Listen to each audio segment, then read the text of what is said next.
बिस्मिल्लाहिर्रहमानिर्रहीम। Day students, आज हम डिस्कस कर रहे हैं फेज़ ऑफ एसी। फेज़ हमने अल्टरनेटिंग वोल्टेज का फार्मूला पढ़ा, उसकी इंस्टेंटेनियस वैल्यू का V is equal to V naught sine of theta, V naught sine omega T, क्योंकि थीटा जो है वो किसके इक्वल होता है, ओमेगा टी के। ये हम प्रीवियस लेक्चर में स्टडी कर चुके हैं। तो ये एंगल थीटा एंगल जो कि हमें वोल्टेज की इंस्टेंटेनियस वैल्यू को के बारे में बता रहा है, इस एंगल को हम फेज़ बोलते हैं स्टूडेंट्स, या इसे फेज़ एंगल भी कहते हैं, शॉर्टली फेज़ भी कहते हैं।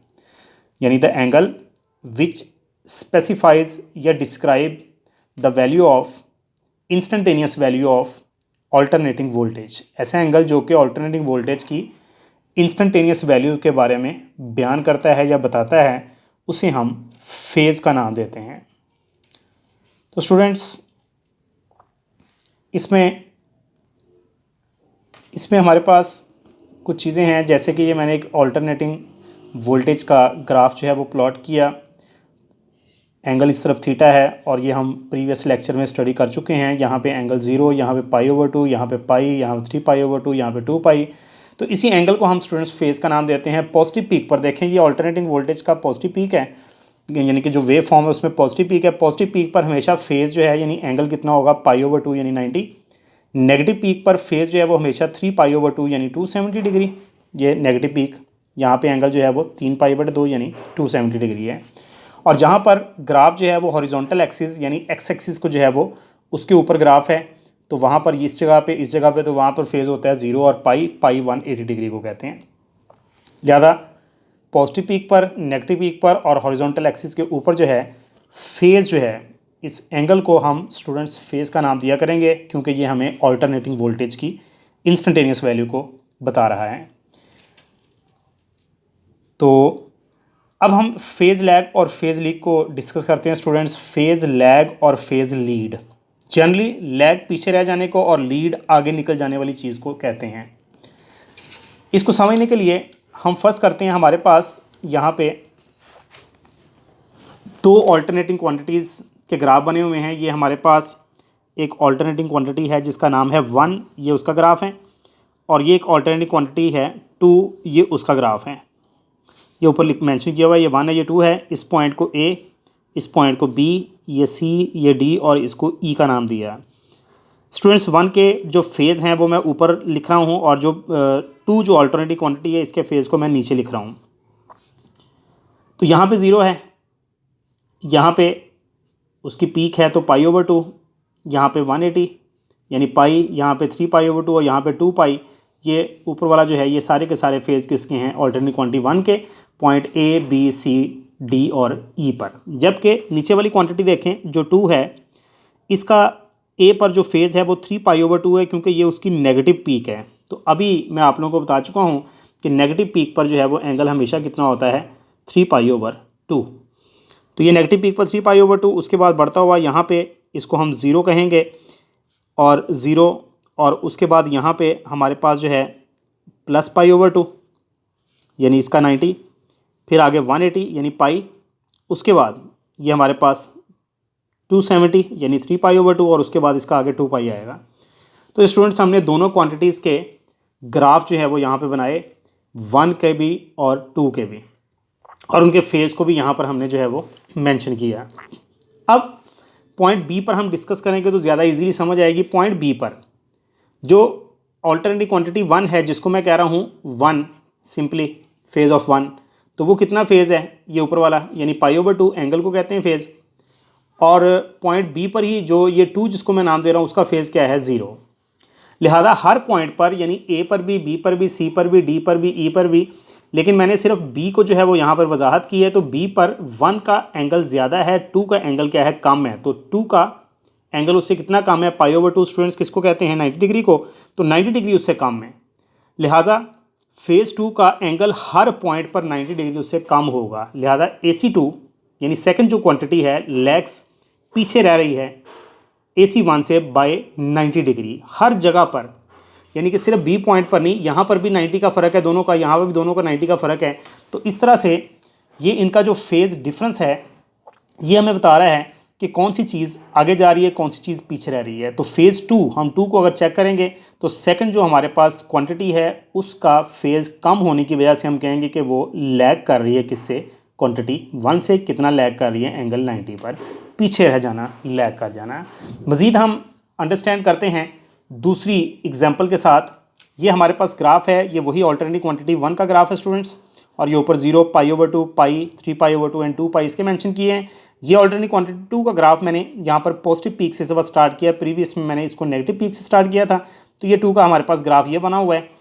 तो इसके मैंने लिखे यहाँ पर, चूँकि ये पॉजिटिव पीक है इसलिए π/2, फिर पॉजिटिव पीक से कम होता हुआ यहाँ पर आया, तो यहाँ पर इसका ग्राफ जो है वो π/2 यानी 90 के बाद 180 यानी पाई बनेगा, फिर यहाँ पर 3π/2 और आगे 2 पाई एंड सो ऑन। तो स्टूडेंट्स अगर यहाँ पर पॉइंट ए पर हमें इजीली समझ आ जाएगी, पॉइंट ए पर हम डिस्कस करते हैं। तो पॉइंट ए पर जो हमारे पास AC1 है, ये वाला ग्राफ वन का था, इसका फेज़ हमारे पास क्या है 0, और जो ये सेकंड वाला था ये वाला ग्राफ, इसका यहाँ पर फेज़ जो है वो कितना है π/2। तो किसका, टू का क्या हुआ, ज़्यादा हुआ, कितना उससे ज़्यादा 90। लिहाजा हम कहेंगे कि AC2 लीड कर रही है यानी आगे निकल रही है AC1 से, कितना π/2 यानी 90। हर पॉइंट पर दोनों का डिफरेंस कितना है 90, और जो 2 है उसका 90 एंगल जो है या 90 फेज़ जो है वो हर पॉइंट पर जो है वो 1 वाली से ज़्यादा आएगा। तो इस तरह स्टूडेंट्स जिसका एंगल यानी फेज़ ज़्यादा आएगा वो चीज़ हमेशा क्या करेगी, लीड करेगी। तो इस तरह से ये हमारे पास फेज़ लैग और फेज़ लीड का कंसेप्ट था। तो स्टूडेंट्स फेज़ लैग और फेज़ लीड जो है, इनको हम आम तौर पर वेक्टर्स के तौर पर जो है वो ज़ाहिर करते हैं। फेज़ लैग और फेज़ लीड को जो है वो वेक्टर के तौर पर ज़ाहिर करते हैं, और इनको वेक्टर तौर पर ज़ाहिर करने को फेज़र कहते हैं। मतलब कि इनको अगर हम वेक्टरली रिप्रेजेंट करेंगे तो हम उस वेक्टर को नाम क्या देंगे, फेज़र्स। तो आइए नेक्स्ट पढ़ते हैं फेज़र्स क्या हैं, या vector representation of alternating quantities. यहाँ पर स्टूडेंट्स मैंने एक ग्राफ बनाया हुआ है दो ऑल्टरनेटिंग क्वांटिटीज़ का। ये वाला जो ग्राफ मार्कर के साथ बना हुआ है ये वोल्टेज के बारे में है, ऑल्टरनेटिंग वोल्टेज का, और ये जो पॉइंटर के साथ बना हुआ ग्राफ है ये ऑल्टरनेटिंग करंट का ग्राफ है। तो अगर मैंने इन ऑल्टरनेटिंग क्वांटिटीज़ को यानी वोल्टेज और करंट को, जिनकी मैंने वेव फॉर्म यहाँ पर बनाई हुई है फिगर ए में, इनको मैंने वेक्टर्स के तौर पर ज़ाहिर करना है यानी फेज़र के तौर पर। तो याद ये रखें कि ऑल्टरनेटिंग क्वांटिटीज़ क्योंकि बदलती रहती हैं, तब्दील होती रहती हैं हर वक्त, लिहाजा इनके वेक्टर्स भी कांस्टेंट नहीं होते हैं। मतलब ये हम इनको एंटी क्लॉकवाइज रोटेटिंग वेक्टर्स के तौर पर ज़ाहिर करते हैं। हम याद रखें ये फेज़र जो हैं ये हमेशा क्या होते हैं, एंटी क्लॉकवाइज रोटेटिंग वेक्टर्स होते हैं।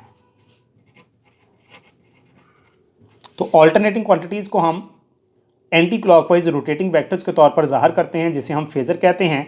तो अगर हमने ये जो मैंने दो ग्राफ बनाए हैं वी और आई का, इनको हमने फेज़र के तौर पर ज़ाहिर करना है तो कुछ कंडीशंस सेटिस्फाई होनी चाहिए। नंबर वन, जो हमने फेज़र बनाना है यानी वेक्टर बनाना है, उसकी जो लेंथ होगी, लेंथ ऑफ रोटेटिंग वेक्टर यानी phasor anti clockwise rotating vector है, तो वो लाजमी तौर पर ज़ाहिर करनी चाहिए पीक वैल्यू या रूट मीन स्क्वायर वैल्यू। किसकी लाजमी बात है, ऑल्टरनेटिंग करंट या ऑल्टरनेटिंग वोल्टेज की बात हो रही है। हम ऑल्टरनेटिंग वोल्टेज या ऑल्टरनेटिंग करंट, उन दोनों की रूट मीन स्क्वायर वैल्यू या पीक वैल्यू को वेक्टर की टोटल लेंथ के साथ जो है वो ज़ाहिर करेंगे, नंबर वन। नंबर टू, चूंकि वेक्टर मुसलसल घूम रहे हैं एंटी क्लॉकवाइज, लिहाजा घूमता हुआ वेक्टर हॉरिजॉन्टल एक्सिस के ऊपर उस वक्त हमें लाना चाहिए जब उसकी वैल्यू 0 हो। रोटेटिंग वेक्टर क्योंकि रोटेट कर रहा है तो बार बार जगह उसकी चेंज हो रही है। जैसे कि ये मार्कर है, मैं आप लोगों को घुमा के दिखाता हूँ कि ये मार्कर है, यहाँ पर है, फिर यहाँ से घूमती हुई इधर आई, फिर इधर आई, और फिर इधर आई, और फिर यहाँ पे घूमती हुई वापस आ गई है। तो इस तरफ स्टूडेंट्स हॉरिजॉन्टल एक्सिस यानी एक्स एक्सिस होता है। तो एक्स एक्सिस के ऊपर कब आना चाहिए वेक्टर को, जब उसकी वैल्यू कितनी आ रही है, 0 हो। और 0 हो लेकिन वो इंक्रीजिंग पॉजिटिवली, और पॉजिटिव साइड पर वो क्या कर रही हो, इंक्रीज़ कर रही हो। यानी 0 पर जो है वो 2 दफ़ा वैल्यू होती है ना वोल्टेज की, तो जब वो पॉजिटिव साइड पर इंक्रीज़ कर रही हो उस वक्त जो है वो उसको होना चाहिए। नंबर 3 कंडीशन जो है वो हमने जो सेटिस्फाई करनी होती है वो कुछ यूँ है कि एंगुलर फ्रीक्वेंसी जो है वो सेम होनी चाहिए दोनों की। किसकी, ये जो ऑल्टरनेटिंग क्वांटिटी है जिसका हम वेक्टर बना रहे हैं, और वेक्टर चूँकि घूम रहा है, तो इस ऑल्टरनेटिंग क्वांटिटी का और रोटेटिंग वेक्टर दोनों की एंगुलर फ्रीक्वेंसी जो है वो बिल्कुल सेम होनी चाहिए। तो जब भी हमने फेज़र को बनाना है किसी भी क्वांटिटी का, तो हमने इन कंडीशंस को जहन में रखना है। तो फिगर ए जो है उसमें अगर हम देखें तो वोल्टेज जो है वो लीड कर रहा है करंट से या करंट लैग कर रहा है। वोल्टेज लीड कर रहा है करंट से या करंट लैग कर रहा है। अभी प्रीवियस मैंने आप लोगों को टॉपिक में फेज़ लैग और फेज़ लीड समझाया है, उसको देखें तो आप लोगों को क्लियर हो जाएगा। जो V है वो लीड कर रहा है और करंट जो है वो लैग कर रहा है और 90 डिग्री का इनमें डिफरेंस है। तो अगर हमने इनको फेज़र के तौर पर ज़ाहिर करना है तो जो चीज़ लीड कर रही है उसको हम आगे बनाएंगे। ये मैंने वोल्टेज बनाया V का ग्राफ और ये मैंने करंट का ग्राफ बनाया और दोनों में स्टूडेंट्स एंगल का डिफरेंस कितना है 90 का। मतलब ये एक्स एक्स के ऊपर है, ये वाई एक्स के ऊपर है, तो इनके दरमियान एंगल 90 बन रहा है। लिहाजा V आगे है, करंट पीछे है, करंट लैग कर रहा है, वोल्टेज क्या कर रहा है, लीड कर रहा है। इस तरह से मैं इनको रिप्रेजेंट करूँगा और ये घूमते जाएंगे। तो ये फेज़र डायग्राम मैंने जो है वो बनाई है। तो इस तरह से स्टूडेंट्स हम मुख्तलिफ टॉपिक्स जो करेंगे उसमें हमने अल्टरनेटिंग क्वांटिटी की वेक्टर रिप्रेजेंटेशन यानी फेज़र को जो है वो लाजमी तौर पर बनाना होगा। और इसमें आप लोगों ने ये ध्यान में रखना होगा कि लैग कौन कर रहा है और लीड जो है वो कौन सा वेक्टर कर रहा है। तो उम्मीद है आप लोगों को समझ आ गई होगी लेक्चर की। किसी किस्म की प्रॉब्लम हो तो आप लोग डिस्कस कर सकते हैं। तो नेक्स्ट लेक्चर के साथ इंशाल्लाह कल हाज़िर होंगे। नेक्स्ट लेक्चर तक के लिए